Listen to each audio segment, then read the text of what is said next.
This is the BBC Home Service. I will not appear in a show which employs musicians. Farewell. Wallace, what are you saying? I'm sorry, Mr. Seagoon. I am a member of the Announcers' Union, and we've been instructed by Mr. John Snagg. I tell you, I won't have any black legs in the show. And Ray Ellington hasn't a leg to stand on. Stop it! I say stop it! I'm leaving. Just a moment. Just a moment. You can't go. We can't. Cuss, he's gone. And we've no orchestra. Never mind, I say. Never mind. Let me help you. I am Adolphus Spriggs, a non-playing musician. Allow me to do all the orchestral links. But supposing you're recognized by musicians, you'll be assassinated. Well, don't worry. I have disguised myself as a bale of tobacco. Saved in the nicotine.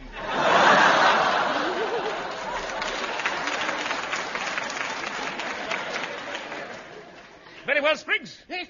You can do the orchestral links. So now let's start all over again, shall we? Wait. This is the BBC Home Service. By Jove, he's right, you know. We'll have to change out of these Teddy Boys' clothes. I thought you were on the light. Wait a minute.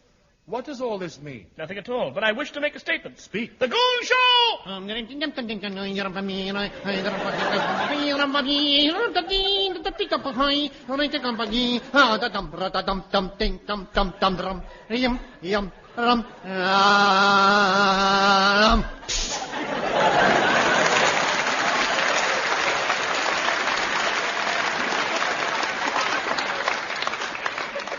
Well done, Mr. Spriggs. Thank you.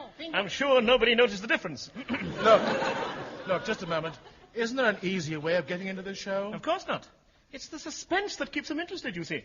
Some of our best moments in the show have been suspenses. Oh! There's no need to take it so hard, Wallace. Sellers, fill him up with antifreeze and lay him in the fridge. And above all, be careful of the Tuscan Salami. The Tuscan Salami? Attention, listeners. At this point, we should have had 4 sharp, dramatic semiquavers. And by gad, we will. Mr. Spriggs. Thank you. It was one day during my period of office as part-time strolling Prime Minister that I was handed the ukulele parts for Lohengrin. But he was out at the time. However, that night, 2 sound effects men knocked on the door. Come in. Buonasera, signor. I am the King of Italy. Splendid, Bernard Spear. Have a cigarette. You will find the machine and papers in my spare boot. Look, please, don't joke. I come to ask just one question. Well, make it quick. I've got to collect my Union Jack from the laundrette. Never mind about the Indian joke, mate. What's happened to Gina, the so beautiful female Tuscan Salami, what the Italian peoples are giving you as a goodwill present? Oh, she's in the zoo with her mate. Nothing to do with her mind. Gina, don't you ever read the newspapers? Not on my salary. 18 guineas for the evening news?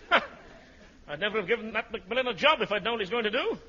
40 guineas for a pencil. It's disgusting. Stop with this. You find that so beautiful Tuscan Salami, Gina, or it is war.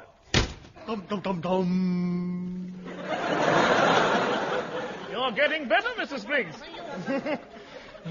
Dear listeners, let me explain. This was terrible news, you understand. Gina was one of a pair of Tuscan salamis which were given to Britain by Italy and were the sole breeders of the rare Tuscan-type sandwich salami as used in all espresso bars on the well-known hors d'oeuvre. This is known to you all, I understand, but Greenslade, let John Snagg explain. Put the record on. Last night, over a sleepy Houndstitch, a new and secret missile of terrifying potentiality was successfully tested. It is the so-called hot dog, a preheated salami fitted with a warhead. Yes, dear listeners, and strange to relate, these fiendish weapons were not manufactured but bred in captivity. Dramatic chord. Oh, You're a fiddle short there. how dare you? Inspector McGregor, the part-time Prime Minister to see you, sir. Thank you. Here's an airing cupboard. Have fun. Now, Inspector McGregor, what's the latest on the salami situation? Sir, it appears they got away with a female, but the male is still safe. Who got away? We're not quite certain, sir, but there's been a leakage. I know. It's this cold weather. My pipes have had it too, you know. Evidence points to the Foreign Office, sir. It's rude to point. Shut up, sir. Those two missing diplomats, Burgess and McTeeth. No! Aye, they fooled us all. Under the pretense of going out to buy a copy of Pravda, they took a taxi from Dover to Ostend. That's what fooled us. We thought they'd take the boat. And then? They took the road to Berlin. What on earth did they take a road to Berlin for? They've got roads there already. Where are they now? Nobody knows. The moment they crossed the Polish frontier into Russia and settled in Moscow in a flat on Gorky Street, we lost all trace of them, sir. Great leaping lurgies. Oh, Arr, hi, arr. Arr. The British people mustn't learn a word of all this. Arr, arr. Publish a white paper about drains and have the Albert Memorial retouched. But wait a minute.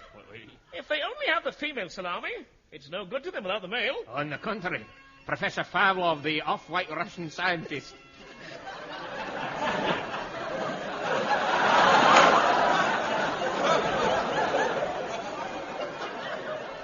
is about to perfect a synthetic imitation Russian-speaking Tuscan male salami that may completely deceive the unsuspecting female. Gad! Then there's not a moment to be lost. McGregor, Arr, arr, take me to the laundrette. arr, arr, arr, arr, arr.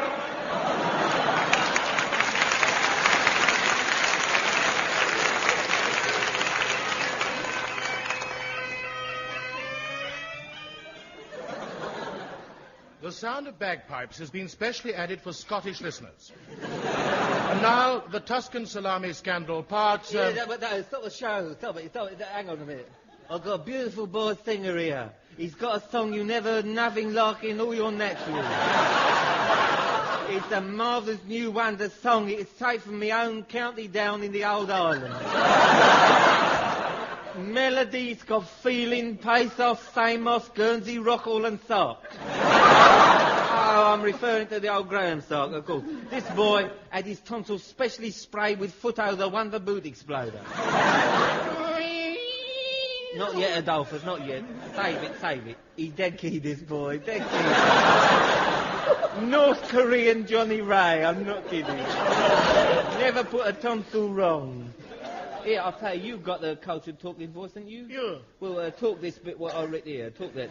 Oh, no, That's it, yeah. Presenting Adolphus Spriggs, the voice of mediocrity, direct from his triumph in Loo, near Leslie and Regent Street, in the wonder song, I'm Walking Backwards for Christmas. Take it away, boy. Can I have my introduction, please?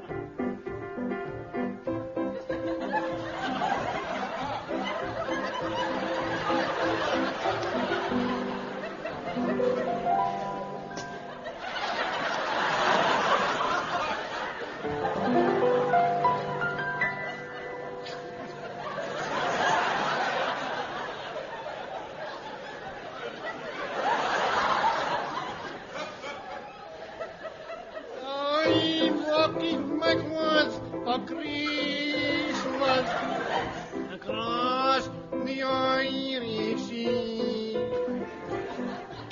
I'm walking backwards for Christmas. It's the finest thing for me. I've tried walking sideways and walking to the front. They just look at me and say it's a publicity stunt. I'm walking backwards for Christmas to prove my love upon you. And now, ladies and gentlemen, I shall walk backwards singing the song at the same time, at no extra charge. I'm walking backwards for Christmas.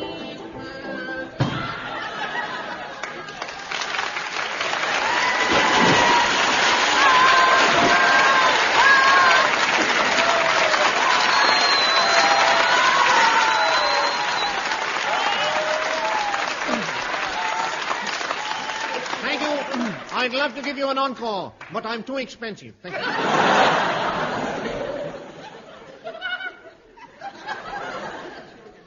3 months have passed away, and so fortunately has Adolphus Spriggs. And no news yet of the missing diplomats or the kidnapped Salami. With Italy threatening war... Yes. Shut up, King of Shut Italy. up,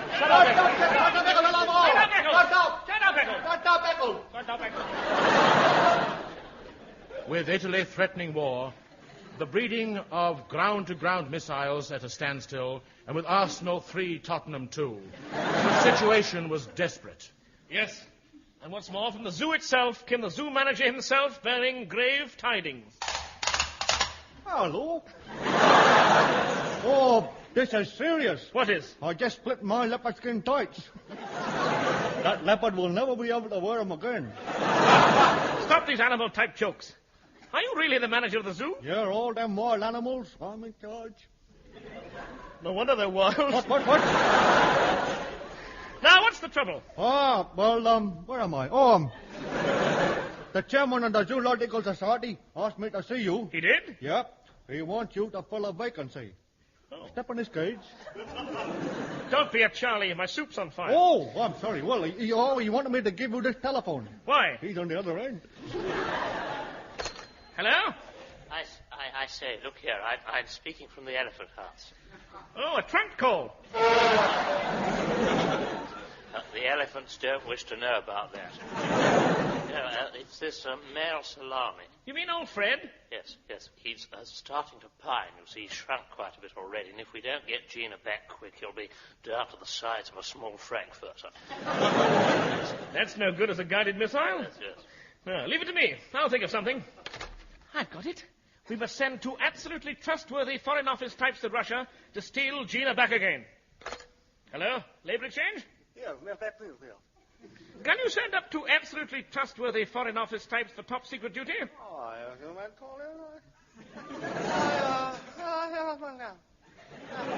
Thank you. Sorry we're late, Neddy, but we only just got the message. Sapristi, stolen salami. What do you want us for? Just a minute. What are your names? I'm Gridpipe Finn, former gypsy saxophonist to the House of Romanov, and temporary railway saboteur of the Russian railways, and my friend here is Count Serge Moriarty. Serge? Only because he couldn't afford flannel. Oh, I see.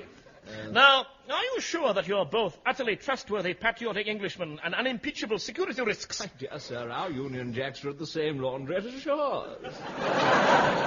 Proof positive. But wait, dear listeners. How do these complete strangers know that my private Union Jack was at the laundrette? Is someone talking indiscreetly? Wait here, gentlemen. Wait here. Help yourselves to a glass of samovar from the saucepan on the hob. Be gone. Quick, rifle his desk, photograph the plans of the male Salami, telephone the Kremlin, and mind that bust of Queen Victoria. Right. Meanwhile, I'll play 2 quick choruses of When I'm Cleaning Windows on my leather euphonium just to cover any noise. Now, get going. Right, here you go.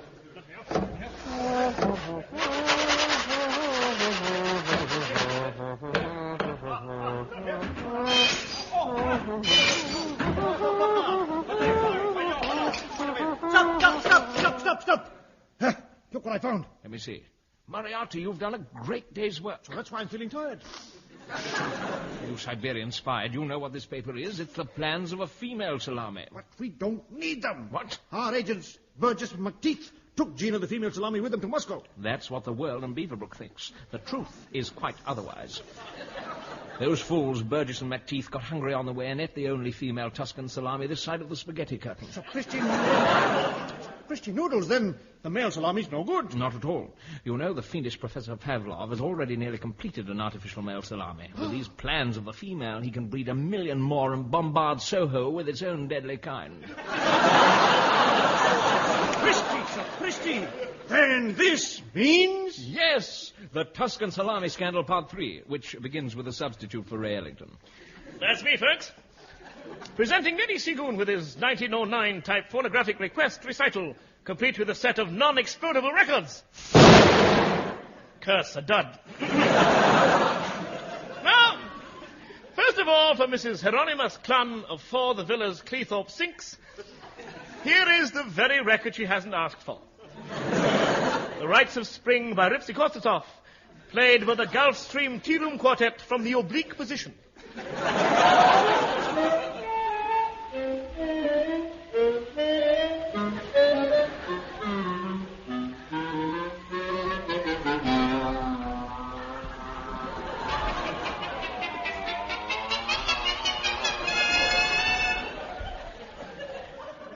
Thank you. Songs my mother loved. Now you know why Father shot her. And now Private Wretch of the 4th Mud Guards has asked for a record of his sergeant falling down a manhole. And here it is, accompanied without orchestra by Geraldo.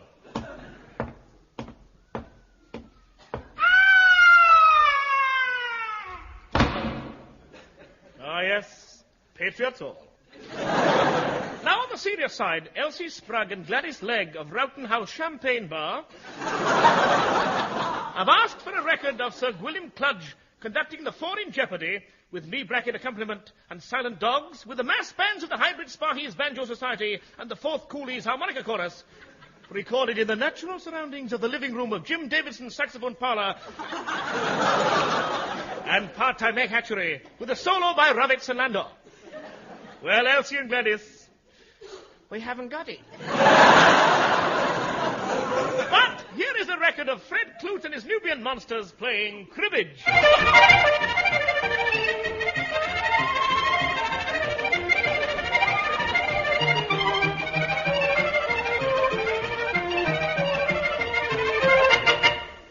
Thank you. Finally, Miss Fruina Kellogg would like to hear Sabrina sing. So would I. Good night, housewives, and once again, a Merry Christmas.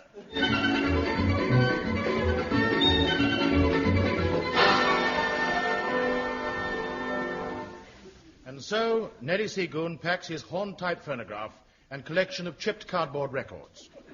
Leaving behind his plasticine needle, he hurries to consult the head of MI5, Sir Henry Crun, to make a double security check on Grippipe Finn and Moriarty.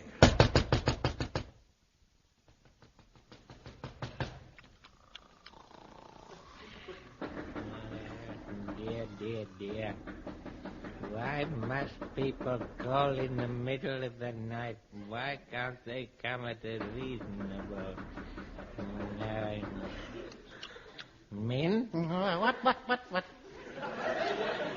Yes, buddy. There's somebody knocking, Min. Yes, Henry, yes. Somebody knocking.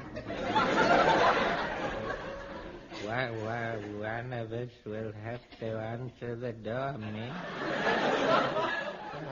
You answer it, Henry. I can't find my boot in the dark. Well, then turn on the light, Min. I can't, Henry. Why not? When it's dark, I can't find the light. I've just had a clever idea, Minnie. What? Have you, Henry? Yes, Min dear. It is a very clever idea. Oh.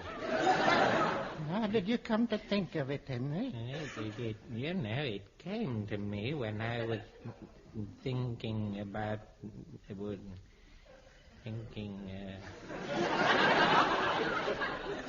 Min?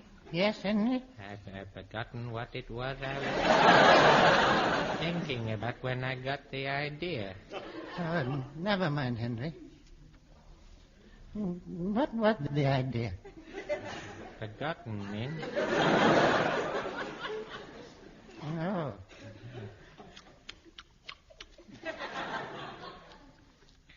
Min? Yes, Henry? He stopped knocking me. Perhaps he's gone away, buddy. Oh, dear, what a pity. Why, Henry? I just remembered the clever idea. Oh. What was it, Henry? Well, we should throw the key out of the window now. Oh, that was a clever idea, Henry. Yes, it was, wasn't it? Yes. Yes, dear. Oh, dear. Henry, Hmm? supposing he comes back. Oh, he won't be able to get in, Ming. You can't get in without the key, you know. You must have the key to get in. But he hasn't got the key, Henry. What key, Ming? The key to the door. Well, then he won't be able to get in. No, Henry. I know that. He must have the key, Min, otherwise he can't get through the door. No, but you've got the key, Henry. Yes, then he can't get in. He must have the key, you know. You can't get in without keys. You can't get... Why, yes, no, Joe. Why don't you throw the key out of the window, Henry? Oh, that's an idea, isn't it? A clever idea. Yes, A clever how one. did you ever think of such a clever idea? What idea, Henry?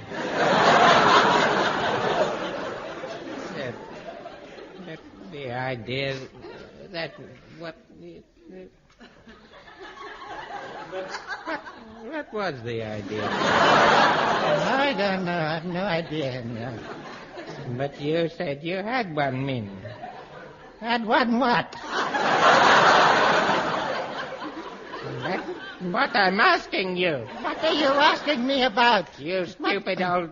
What? I was asking you... Don't you start shouting at me again. I'm...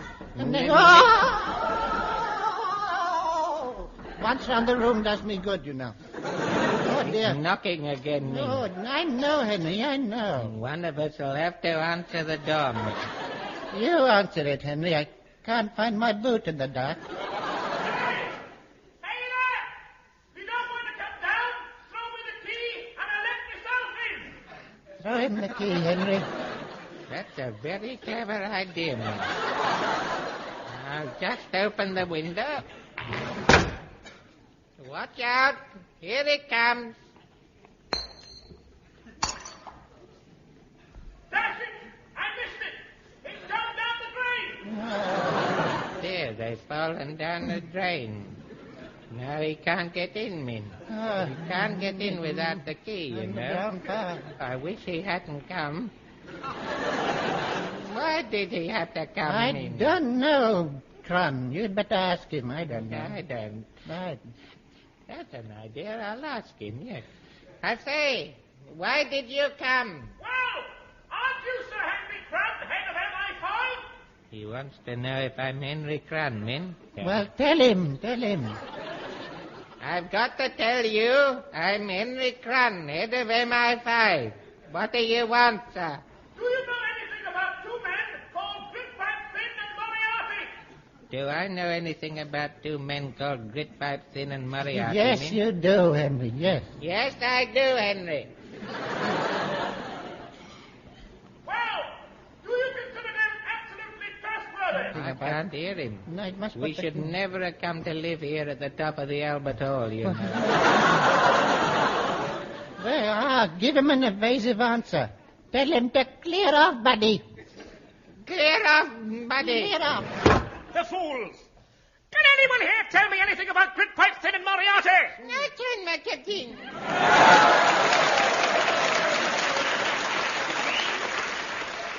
Enter blue bottle with large burning strides. Springs into air. Spring! Hey! You left that man our camera.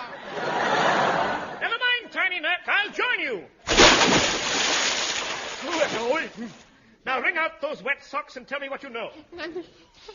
I bear terrible news, my captain. Them two naughty men, Mr. Thin and Mr. Moranantes, are wicked type Russian tar spies.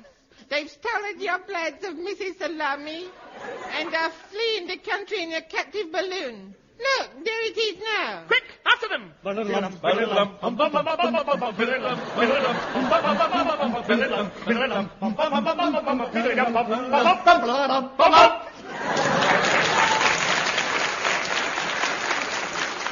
Bicycling rapidly to Victoria coach station, Goon hired a self-drive charabang with anti-spy hook and forced jet salami gun. In a matter of weeks, they had reached the Chiswick Alps, and the balloon was directly below them. Look! Look, that balloon! There's something suspicious about it. Hand me my binoculars. Yes, the envelope is addressed to Moscow. You can't fool me. That's no balloon, it's a MiG fighter in bloomers. Driver! What do you want? I'm in the bar. We must attract their attention. Send up a smoke signal and tell them to come out with their hands up. I'm sorry, no smoke signals. This charabang's a fumeless carriage, madam.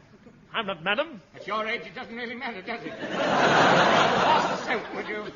Then load the salami gun with this ground-to-ground explosive sausage. Oh, I'm sorry, we haven't got any explosive sausages in stock. Cardboard courier blue bottle. Yes, Captain. Take your socks off and slide these rockets up your boots. Yeah, how much I do with them? Harm can come to a young lad like that. They tickle. Right. Now get into this long barrel. All right, then. It's all dark in here. Just like Piccadilly Underground. And Quick! Close the breach.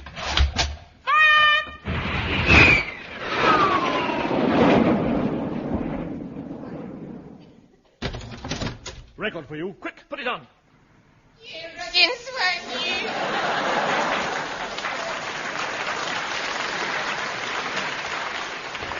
Curse it, missed. We've wasted an entire blue bottle. Wait a minute. Where's that balloon? It's not ahead. It's not astern. It's not on either side of us. Meanwhile, directly above them... They're right underneath, Moriarty. Release the piano. Piano away! Meanwhile, directly below... Bloodknock, have you ever had the feeling that you were going to be struck by a piano? What? What nonsense. We're not the type.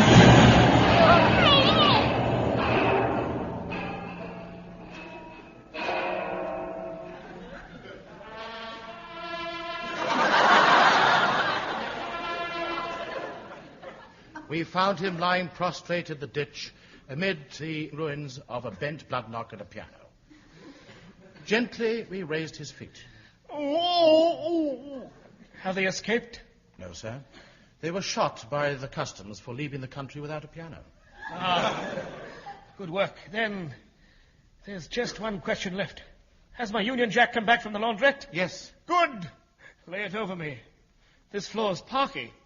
And so we laid him on a parquet floor. And over him we raised this simple inscription: sleeping. Call me in time for the next Goon show. Da da da da da da da da da da da da da da da da da da da. That was the Goon Show, a BBC recorded program featuring Peter Sellers, Harry Seacombe, and Spike Milligan, who also wrote the script. We also heard from Adolphus Spriggs, the North Korean Johnny Ray, and the Three in Jeopardy, unaccompanied by the orchestra, not conducted by the conductor. The announcer was Wallace Greenslade, the program produced by Pat Dixon. Now, ladies and gentlemen, will you please stand for the signature tune? Mr. Norwich. We are riding along on the crest of a wave, and the sun is in the sky. All our eyes on the distant horizon, look out for passers-by. We'll do the hailing when other ships are round us sailing. We are riding along on the crest of a wave, and the world